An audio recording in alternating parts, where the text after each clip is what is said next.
আজকের এই জনসভা সম্মানিত সভাপতি, ধানের শীষের প্রার্থীবৃন্দ, মঞ্চে উপস্থিত নেতৃবৃন্দ এবং আমার সামনে উপস্থিত প্রিয় নীলফামারীবাসী ভাই ও বোনেরা, আসসালামু আলাইকুম। আসসালামু আলাইকুম। কেমন আছেন আপনারা? ভালো আছেন সবাই? আচ্ছা, তো আজকে এই যে এত বড় জনসভায়, এই যে নির্বাচনী জনসভা, এই নির্বাচনী জনসভা কেন, কবে নির্বাচন? হ্যাঁ, 12 তারিখ নির্বাচন। কতদিন পর ভোট দিবেন? বহু বছর পর ভোট দিবেন। এই যে আমাদের এই মঞ্চ, এই মঞ্চের বাম পাশে একটা ছোট্ট মঞ্চ আছে, ওই মঞ্চে কতগুলো মানুষ বসে আছে। এই মানুষগুলো তাদের স্বজনদেরকে হারিয়েছে বিভিন্ন অত্যাচার, নির্যাতন, গুম খুনের মাধ্যমে। এই মানুষগুলো তাদের স্বজনদেরকে হারিয়েছে। কেন হারিয়েছে এই স্বজনদেরকে? কারণ এই স্বজনেরা এই যে বললেন 12 তারিখে ভোট দিবেন, আপনাদের এই ভোটের অধিকারকে ডাকাতি করে নিয়ে গেছিল এক দল। তাদের কাছ থেকে উদ্ধার করার জন্য বিএনপি সহ বহু দলের নেতাকর্মী, বহু সাধারণ মানুষ এই স্বৈরাচারের সময় জীবন দিয়েছে, অত্যাচার নির্যাতনের শিকার হয়েছে, কেস কাচারির শিকার হয়েছে। এই নীলফামারী এই এলাকা হচ্ছে সাক্ষী কিভাবে কতগুলো নিরীহ মানুষকে, যারা জনগণের জন্য, জনগণের ভোটের অধিকারের জন্য কথা বলেছিল, সেই মানুষগুলোকে রাতের অন্ধকারে মেরে ফেলা হয়েছে। এই এলাকার মানুষ সাক্ষী তার।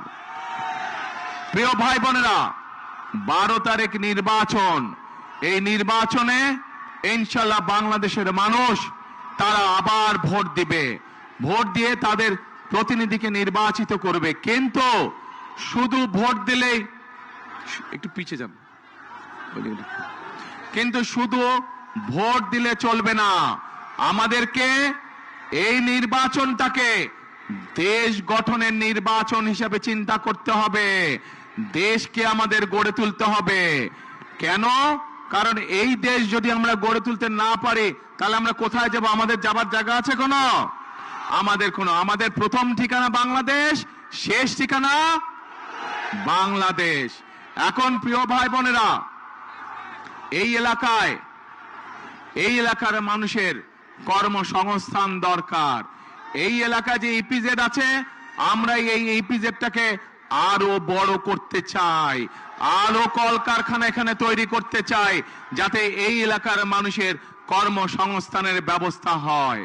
প্রিয় ভাই বোনেরা, শুধু তাই নয়, আমাদের ছেলে মেয়েদেরকে, তাদেরকে আমরা ট্রেনিং দিতে চাই এবং সেই জন্য এই এলাকায় আমরা বিভিন্ন প্রশিক্ষণ কেন্দ্র তৈরি করতে চাই, যেখানে এই এলাকার ছেলেমেয়েরা, নীলফামারী বলেন, সৈয়দপুর বলেন, কিশোরগঞ্জ বলেন, এলাকার ছেলেমেয়েরা বিভিন্ন বিষয়ে ট্রেনিং গ্রহণ করবে এবং দক্ষ শ্রমিকে তারা পরিণত হবে, যাতে করে হয় তারা নিজেদের ব্যবসা বাণিজ্য তৈরি করতে পারে, অথবা বিদেশে চাকরি বাকরির ব্যবস্থা করতে পারে, চাকরি বাকরি যাতে সহজ হয়। এখন প্রিয় ভাই বোনেরা, শুধু তাই নয়, নিশ্চয়ই আপনারা শুনেছেন যে 12 তারিখের নির্বাচনে ইনশাল্লাহ বিএনপি সরকার গঠন করলে, ধানের শীষ জয়যুক্ত হলে, আমরা এই দেশের মা বোনদেরকে, এই দেশের গৃহিণীদেরকে আমরা অর্থনৈতিকভাবে স্বাবলম্বী করে তুলতে চাই। কিভাবে? আমরা প্রত্যেকটি নারীর কাছে, যেই ধর্মেরই হোক না, সকল ধর্মের, সে যদি বাংলাদেশের একজন মা হয়ে থাকে, সে যদি বাংলাদেশের একজন গৃহিণী হয়ে থাকে, আমরা তার কাছে ফ্যামিলি কার্ড পৌঁছে দিতে চাই। যেই ফ্যামিলি কার্ডের মাধ্যমে প্রত্যেকটি খেটে খাওয়া প্রত্যেকটি পরিবারের মা প্রতি মাসে সরকারের পক্ষ থেকে একটি সহযোগিতা পাবে। প্রিয় ভাই বোনেরা, আমরা কৃষকদের জন্য পরিকল্পনা গ্রহণ করেছি। এই এলাকাটা হচ্ছে কৃষি প্রধান একটি এলাকা। এলাকার বহু মানুষ কৃষির সাথে জড়িত, সেই জন্য বহু কৃষক ভাই আছে। এই কৃষকরা যদি ভালো থাকে, বাংলাদেশের মানুষ ভালো থাকবে। এবং কৃষকরা যাতে ভালো থাকে, তারা যাতে সহজে কৃষিজাত দ্রব্য, বীজ, সার, কীটনাশক ওষুধ তার প্রয়োজন মতন পেতে পারে, সেই জন্য আমরা কৃষক ভাইদেরকে কৃষি কার্ড পৌঁছে দিতে চাই, যার মাধ্যমে সে সহজেই কৃষি ঋণ পেতে পারবে, যার মাধ্যমে সে সহজেই তার প্রয়োজনে কীটনাশক ওষুধ, বীজ, সার সবকিছু পাবে। শুধু তাই নয় প্রিয় ভাই বোনেরা, আমরা সিদ্ধান্ত গ্রহণ করেছি 12 তারিখে আপনাদের ভোটে ইনশাল্লাহ আল্লাহর রহমতে বিএনপি সরকার গঠন করলে আমরা সারা বাংলাদেশে, নীলফামারীতে অবশ্যই সারা বাংলাদেশে কৃষকদের 10,000 টাকা পর্যন্ত কৃষি লোন সুদ সহ আমরা মওকুফ করব ইনশাল্লাহ। এখন প্রিয় ভাই বোনেরা, আমরা সিদ্ধান্ত গ্রহণ করেছি যে আমরা আমাদের এই সমাজে এক শ্রেণীর মানুষ আছে যাদের অবদান আমাদের জন্ম থেকে মৃত্যু পর্যন্ত। এই মানুষগুলো কারা? এই মানুষগুলো হচ্ছে আমাদের মসজিদ মাদ্রাসার ইমাম সাহেব, খতিব সাহেব, মুয়াজ্জিম সাহেব সহ অন্য ধর্মের যারা ধর্মগুরু আছেন, সেই মানুষগুলো যারা আমাদেরকে বিভিন্ন সময় আমাদের চলার পথে, জীবনে চলার পথে আমাদেরকে বিভিন্ন সময় ভালো ভালো পরামর্শ দেন। এই মানুষগুলো অনেকেই অনেক মানবতর জীবন যাপন করেন।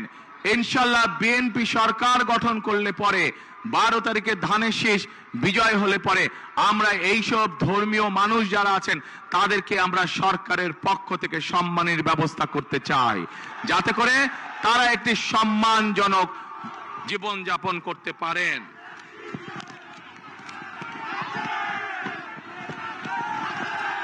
প্রিয় ভাই বোনেরা, এই এলাকার, এই সমগ্র নীলফামারী, রংপুর, দিনাজপুর সহ এই পুরা রংপুর বিভাগের মানুষের একটি প্রাণের দাবি আছে। বলুন তো কে সেই প্রাণের দাবি? বলুন তো কে সেই প্রাণের দাবি? পরিকল্পনা। আপনাদের সকলের সামনে আমি বলে যেতে চাই যে 12 তারিখ বিএনপি সরকার গঠন করলে, আপনাদের ভোটে আল্লাহর রহমতে বিএনপি সরকার গঠন করলে আগামী বিএনপি সরকারের অন্যতম প্রধান কাজ হবে যত দ্রুত সম্ভব এই তিস্তা ব্যারেজ মহাপরিকল্পনার কাজ শুরু করা, যাতে করে এই এলাকা আবার সবুজ শস্য শ্যামলা হয়ে উঠতে পারে। এই এলাকার খাল বিলগুলোতে যাতে পানিতে ভরে যেতে পারে, যাতে মানুষের কৃষি কাজের ব্যবহারের জন্যই হোক, এই এলাকার মানুষের জন্য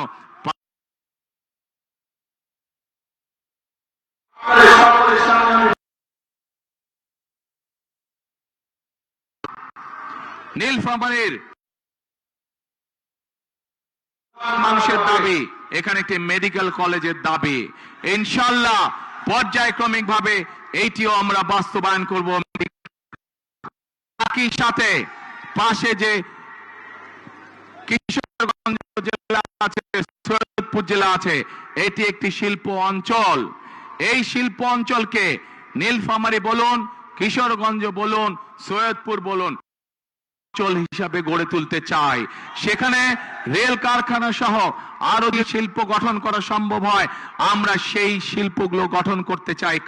কারণ এই এলাকা মানুষ কৃষি নির্ভর, কিন্তু শুধু কৃষি নির্ভর না, এই এলাকার মানুষের সাথে কর্মসংস্থানের সমস্যা না হয়, সহজে যাতে কর্মসংস্থানের ব্যবস্থা করা যায়, সেই জন্য আমরা এই এলাকাকে আমরা শিল্প অঞ্চল হিসেবেও গড়ে তুলতে চাই।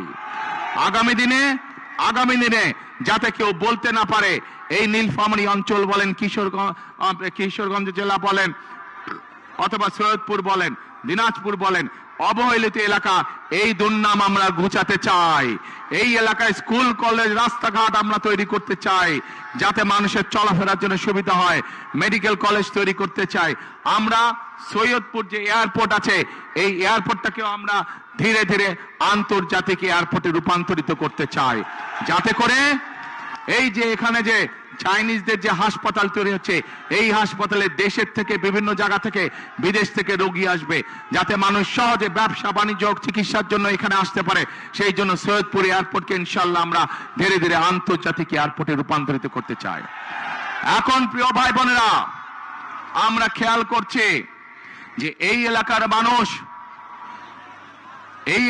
মানুষ যাতে সহজে ভোট দিতে না পারে, একটি দলকে আমরা খেয়াল করছি আমাদের সমাজের বিভিন্ন মানুষকে গিয়ে তারা ভয় দেখাচ্ছে। পেয়েছেন এই খবর আপনারা? বিভ্রান্ত করার চেষ্টা করছে, তারা ভয় দেখানোর চেষ্টা করছে। আজকে আমি ডাক্তারহীন কণ্ঠে পরিষ্কার ভাবে বলে দিতে চাই, বাংলাদেশের কোন ভোটারকে যারা ভয় দেখাবে, যারা তাদেরকে বিভ্রান্ত করার চেষ্টা করবে, ইনশাআল্লাহ কারো সাথে যদি অন্যায় হয়ে থাকে আমরা সেই ব্যবস্থা গ্রহণ করব, অন্যায়কারীর বিরুদ্ধে আইনগত ব্যবস্থা গ্রহণ করব। কাজেই প্রিয় ভাই বোনেরা, ৭১ সালে যখন আমরা দেশ স্বাধীন করেছিলাম যুদ্ধ করে, তখন আমরা দেখিনি কে মুসলমান, কে হিন্দু, কে বৌদ্ধ, কে খ্রিস্টান। আমরা কোন ধর্ম দেখিনি, আমরা দেশ স্বাধীন করার জন্য যুদ্ধে ঝাঁপিয়ে পড়েছিলাম। ঠিক একইভাবে ২০২৪ সালের ছাত্র জনতার গণ অভ্যুত্থানের সময় আমরা দেখিনি কে মুসলমান, কে হিন্দু, কে বৌদ্ধ, কে খ্রিস্টান। আমরা দল মত ধর্ম বর্ণ নির্বিশেষে আমরা রাজপথে দেশের স্বাধীনতাকে আমরা রক্ষা করেছিলাম ২০২৪ সালে।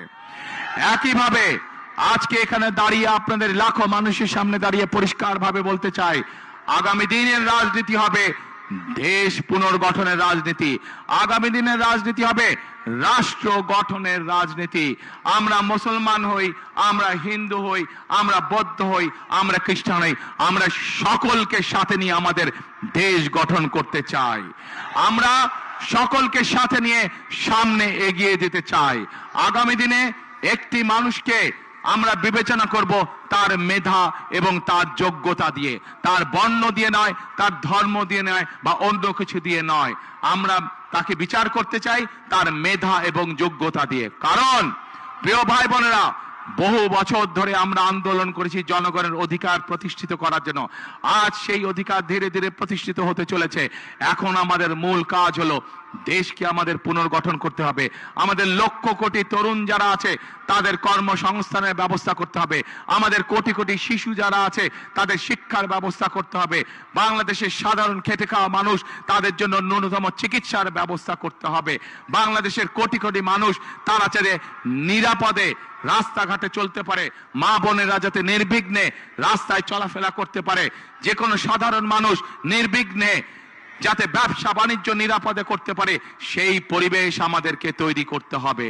কিন্তু প্রিয় ভাই বোনেরা, এই পরিবেশ যদি আমাদেরকে তৈরি করতে হয়, তাহলে এই দেশের যে মালিক, কারা মালিক এই দেশের? দেশের মালিক কারা? জনগণ, অর্থাৎ আপনারা। আপনাদের সহযোগিতা ছাড়া, আপনাদের দোয়া ছাড়া, আপনাদের সমর্থন ছাড়া আমরা এই কাজগুলো তো করতে পারবো না। সেই জন্যই আজকে এই নির্বাচনী মঞ্চে দাঁড়িয়ে যেই কথাগুলো আপনাদের সামনে বললাম, দেশ গঠনের যে পরিকল্পনার কথা আপনাদের সামনে বললাম, সেগুলোকে তখনই বাস্তবায়ন করা সম্ভব যখন এই মাঠ ভরা লোক, এই শহর ভরা লোক, এই সমগ্র জেলার মানুষ, আজ আপনাদের সকলের কাছে আমি ধানের শীষের পক্ষে ভোট চাইতে এসেছি। আপনারা যদি ধানের শীষকে জয়যুক্ত করেন, আপনারা যদি ধানের শীষকে আগামী 12 তারিখে সরকার গঠনের সুযোগ দেন, তাহলে এই যে এই পরিকল্পনার কথাগুলো আপনাদের সামনে আমি আজকে তুলে ধরেছি, সেই পরিকল্পনা ইনশাআল্লাহ আমরা বাস্তবায়ন করতে সক্ষম হব। প্রিয় ভাই বোনেরা, আমি আপনাদের কাছে এখন জানতে চাই, আমার সংক্ষিপ্ত পরিকল্পনা আপনাদের সামনে আমি তুলে ধরেছি। নিশ্চয়ই সংবাদপত্রের মাধ্যমে আপনারা দেখেছেন, গতকাল সারা দেশের সামনে আমাদের বিস্তারিত দেশ গঠনের পরিকল্পনা আমরা তুলে ধরেছি দলের পক্ষ থেকে। দেখেছেন অনেকে? দেখেছেন আপনারা। তো আজকে এই যে এই মঞ্চে দাঁড়িয়ে সংক্ষেপে আপনাদের সামনে যে পরিকল্পনার কথা তুলে ধরলাম, এটি হচ্ছে আমার পরিকল্পনা, এটি হচ্ছে আমার দলের পরিকল্পনা, এটি হচ্ছে বিএনপির পরিকল্পনা। প্রিয় ভাই বোনেরা, প্রিয় ভাই বোনেরা, এখন আমি আপনাদের কাছে জানতে চাই, আমার পরিকল্পনা তো আপনাদেরকে তুলে ধরলাম, আপনাদের পরিকল্পনাটা কি? কি ভাই, আপনাদের পরিকল্পনা কি? দানের শেষ। ওই যে দূরে ভাই বোনেরা, আপনাদের পরিকল্পনা কে? দানের শেষ, আলহামদুলিল্লাহ। ওই যে সামনে দিকে পেছনে, আপনাদের পরিকল্পনা কে? দানের শেষ। এইদিকে মা বোনরা সব বাইরে আছে, পরিকল্পনা কে? ধানের শেষ ইনশাআল্লাহ। প্রিয় ভাই বোনেরা, নিশ্চয়ই অনেকের মনে আছে যে এর আগে যখন আমি দেশে ছিলাম, বিদেশ চলে যেতে যখন বাধ্য হয়েছিলাম, এই সময় শীতের সময় আমি এসেছি। শীতের সময় দুস্থ মানুষের মধ্যে আমি, দুস্থ অসহায় নারীদের মাঝে আমরা কম্বল, গরম কাপড় বিতরণ করেছিলাম। তারপরে বহু বছর আসার সুযোগ পাইনি, আজকে আল্লাহর রহমতে আলহামদুলিল্লাহ বহু বছর পরে আবার নীলফামারীর মাটিতে আপনাদের সামনে উপস্থিত হতে পেরেছি। আজ আপনাদের সামনে উপস্থিত হয়েছি দেশ গঠনের পরিকল্পনা নিয়ে, আজ আপনাদের সামনে উপস্থিত হয়েছি দেশ গঠনের শপথ নিয়ে, আজ আপনাদের সাথে উপস্থিত হয়েছি কাঁধে কাঁধ মিলিয়ে আমাদের এই প্রিয় মাতৃভূমি বাংলাদেশকে গড়ে তোলার জন্য। প্রিয় ভাই বোনেরা, আজকে আমাদেরকে সতর্ক থাকতে হবে। সতর্ক এই জন্য থাকতে হবে, গত এক যুগেরও বেশি সময় ধরে যেভাবে বাংলাদেশের মানুষের কথা বলার অধিকারকে কেড়ে নেওয়া হয়েছিল, বাংলাদেশের মানুষের ভোটের অধিকারকে যারা কেড়ে নিয়েছিল তারা তো দেশ থেকে ছেড়ে পালিয়ে গিয়েছে, কিন্তু তাদেরই এক সহযাত্রী তারা দেশে রয়ে গিয়েছে। বিভিন্ন সময় তারা দেশ স্বাধীনের পর থেকে, দেশ স্বাধীনের আগে থেকে বিভিন্ন সময় তারা বিভিন্ন রূপ ধারণ করেছে। এই রূপ ধারণকারী, বহু রূপ ধারণকারী তারা আজকে বিভিন্ন জায়গায় বিভিন্ন ষড়যন্ত্রে লিপ্ত হয়েছে, কারণ তারা বুঝে গিয়েছে সারা বাংলাদেশের মানুষ ধানের শীষের পক্ষে রায় দেওয়ার সিদ্ধান্ত নিয়েছে।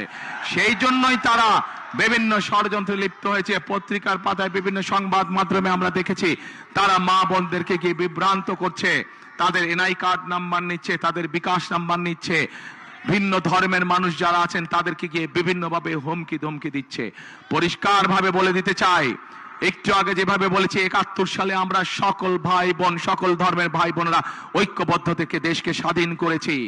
2024 সালের গণ অভ্যুত্থানে আমরা সকল ধর্মের ভাই বোনেরা ঐক্যবদ্ধ থেকে স্বাধীনতাকে রক্ষা করেছি। ইনশাআল্লাহ আমরা সকল ধর্মের ভাই বোনেরা ঐক্যবদ্ধ ভাবে এই 12 তারিখের নির্বাচনে যারা ষড়যন্ত্র করবে তাদেরকে আমরা দাঁত ভাঙা জবাব দেব ইনশাআল্লাহ। প্রিয় ভাই বোনেরা, সামনে লক্ষ্য, সামনে উদ্দেশ্য একটাই। আজ এখানে দাঁড়িয়ে হয়তো আপনাদের সামনে আমি রাজনৈতিক প্রতিপক্ষ সম্পর্কে অনেক কথা বলতে পারতাম, কিন্তু ওইসব কথা বললে কি জনগণের কোনো উপকার হতো? মানুষের উপকার হতো? মানুষ জানতে চায়, মানুষ জানতে চায় যে কোন রাজনৈতিক দল তাদের জন্য কি করবে, দেশ গঠনে কি কাজ করবে, মানুষের জীবন যাত্রা পরিবর্তনের জন্য কি কাজ করবে, মানুষ এটাই জানতে চায়।